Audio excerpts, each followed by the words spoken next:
afternoon game of soccer seems like an ordinary event. But for the people of this village, it's much more than that. Because Sudan has been experiencing war for the last 20 years, these kids generally are trained in violence. And so playing with a soccer ball is very much out of the ordinary and something that many of them have never had a chance to do. Not too long ago, many of these kids were fighting a war. Some were abducted and drafted into the army, into roving militias that murdered and plundered, that used rape as a weapon. Many saw their villages burn and helped burn the villages of others.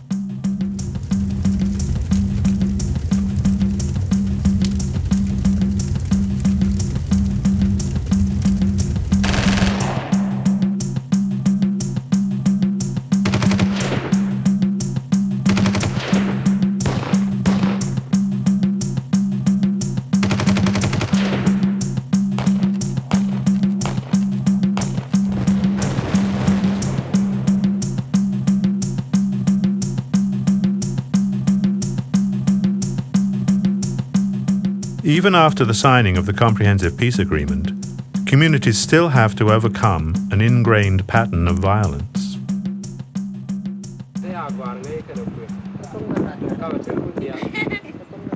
Their aspiration is peace. That's the thing that's so exciting about it, is that they want peace. They want to do something with their lives. They want to learn English. They want to get a profession.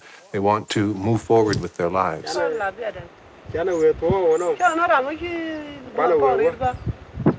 One of the young men that I saw when I was there had walked 3 days to come and join the peace-building classes. He had been a boy soldier, in fact. His father had been in the army, and he decided he wanted something different for himself. He walked 3 days, and he stayed there.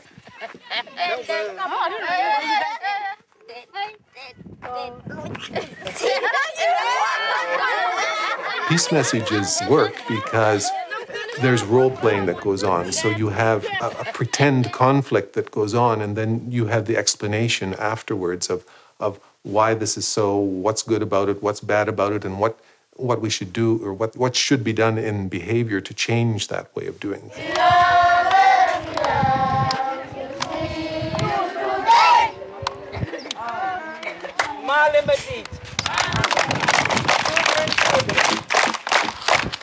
Today is a very special day, as we've been saying. Today is the first day of the Hope Olympics in KO, Sudan. And before we begin, I would just like for someone to tell us what they have learned about peace.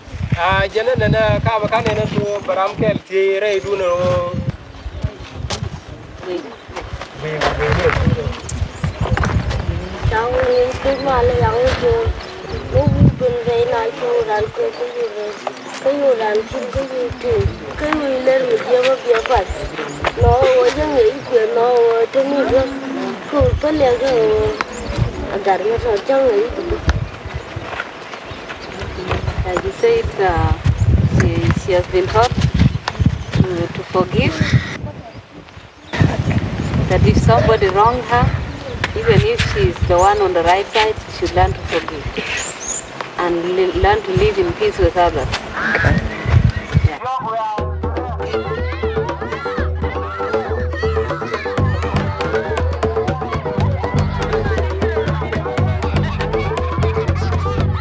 Building on the success of the Hope Project in KO, CHF has partnered with the Women Development Group working in the village of Wow. Here, women discuss transforming their own role in the cycle of violence. At the same time, they are coming together to build relationships and to learn new skills. They're able to see that working together they could find common solutions. They earn an income, but they also find a chance to build relationships with women across the divide, in another village, or even within their own community. Empowered by these new relationships, the women's group is tackling a critical issue facing communities in the area. People who had fled during the war are now returning home, looking to begin their lives afresh.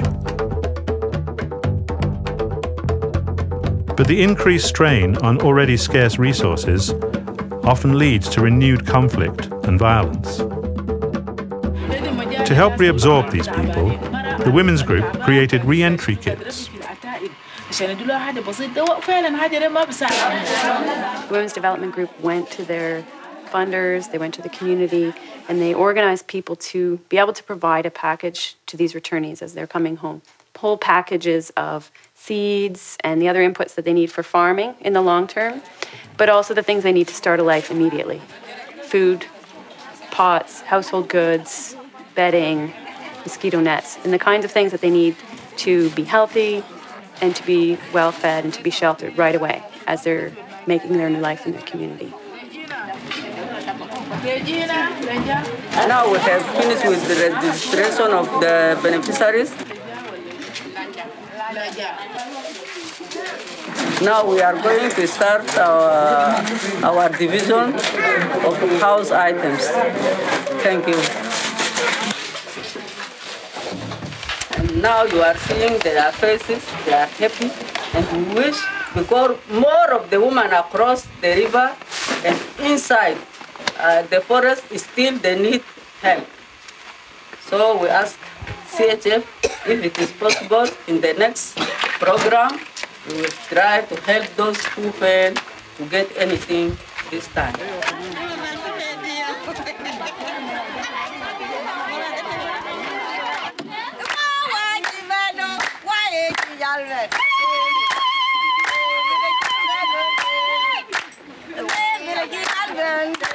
Grassroots initiatives, like those taking place in Keo and Wau, offer the hope of peace to small communities like these. But how do they fit into the larger-scale humanitarian and peacekeeping mission now taking place in southern Sudan? Community peace building now fits into the overall peacekeeping operation and is an integral part of it.